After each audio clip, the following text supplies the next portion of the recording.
Shown here are the filler and drain plug for the 915 transmission used on the 911 from 72 to 86. The drain plugs on the other transmission models are similar as well.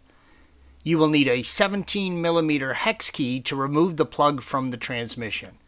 When replacing any fluid, always make sure you remove the fill plug first, then the drain plug.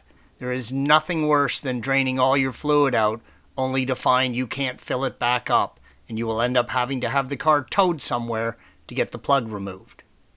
Make sure you have a container capable of handling at least 5 quarts.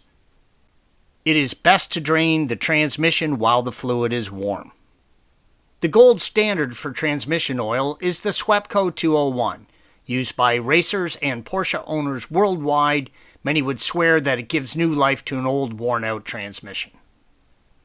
Once all the fluid has drained out and you've cleaned and reinstalled the drain plug, you're going to need a fluid pump to top up and fill the transmission. You want to fill the transmission to the level where it just starts slowly leaking out of the fill hole. Once that happens, reinstall the fill plug and you are good to go. Thanks for watching. Be sure to subscribe to our channel and check out another video in this series.